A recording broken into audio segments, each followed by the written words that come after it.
So yesterday was National Sylvanas Day for most. However, for some, it was National Garrosh Day. Or was that Siege of Orgrimmar release? Or Warlords of Draenor? Never mind. Yesterday we got closure for the spirit of Garrosh Hellscream. I couldn't register my thoughts on this scene at first, but after watching it about 40 times at this point, it's very, very good.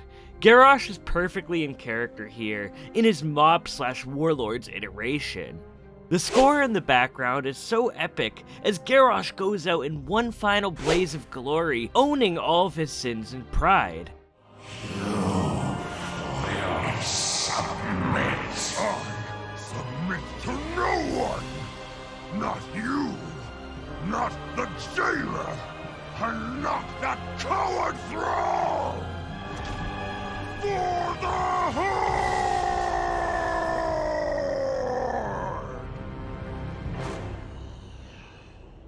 Also, can we point out the parallels between him and Grom's Warbringers cinematic and Shadowlands? It's really awesome that he has that same iron will as his father. An awesome cinematic for a fantastic villain and character. It's odd to say this, but this was the moment I was waiting for the most this entire expansion. I wish we had gotten more than 40 seconds with him, and in this video I'd like to talk about the character interactions we may have missed out on. With all that said, this is my opinion, and I'm overall happy with what we got for Garrosh here. He wasn't a good dude and got the punishment he deserved, but in the end he was a Hellscream, and I think Blizzard made that very apparent in this cutscene. Thrall is the character I wanted to see interact with Garrosh the most. I'm incredibly disappointed the most we got was Garrosh calling him a coward in the raid.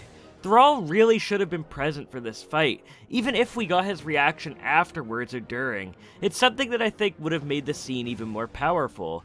Of course, I know the guy wouldn't want to see Garrosh, but it felt like a beat that needed to happen. So what would have I done to make this happen and make it flow in the way, in the sense like before this cutscene? Well, there's two routes we could have gone with Garrosh. His villain incarnation, or his Stone Talon side. If we were to have gotten the villain incarnation that we did, I think we should have had a quest with Thrall and Nazgrim in Revendreth or the Maw in 9.1. It's at this moment where I think the most interesting conversations could happen. Garrosh would refuse any help from Thrall, calling him a coward for what he did, believing that he is still right after their Mak'gara.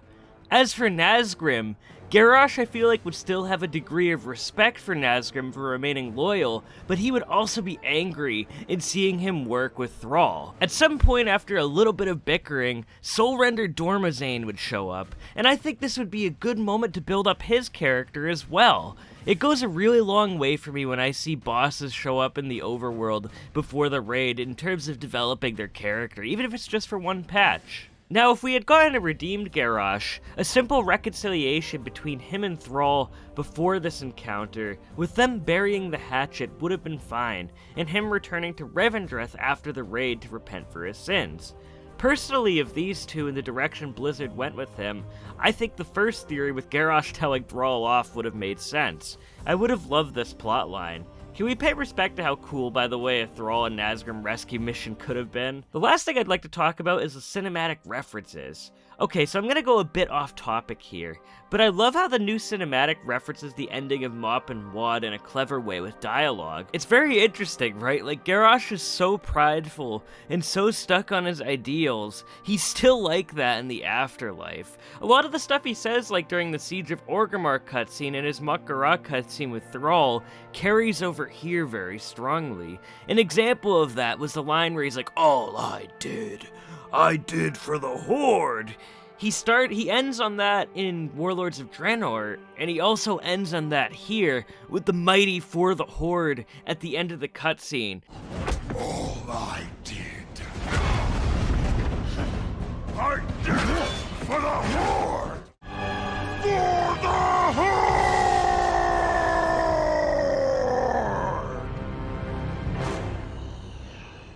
It's very interesting, like, which Horde is he referencing? Like, the Iron Horde, the True Horde, or just the regular Horde?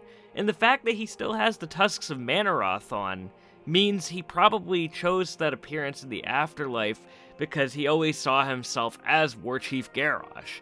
It's very interesting, just the little nods in this cutscene. It's something I really appreciated after the 40 times that I watched it. The ending I really liked here the most, though, was him finally receiving a warrior's death, and it was a good end for the character. A very small tidbit, in theory, I always had in Warlords of Draenor, and I was kind of hoping we would get like a breadcrumb in Shadowlands, is I was always kind of hoping that Warlord Zayla and Garrosh actually had a kid, so we'd actually have another Hellscream character in the future. I can only assume the AU Grom is dead after the Magar Orc recruitment scenario, but I think we really have a lot of potential for another Hellscream character if this theory ever came true. I'm actually pretty sure I've said this in like literally every video I've made about Garrosh, but I think it would be really awesome if it happened someday.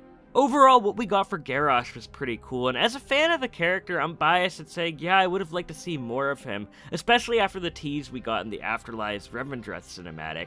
I thought he was going to be on the same level as like Uther and a lot of the other characters, but what we got here was totally fine. Let me know what you guys thought of the Hellscream cinematic. Was it good? Was it bad? I'd love to hear below, and I'll see you guys next time.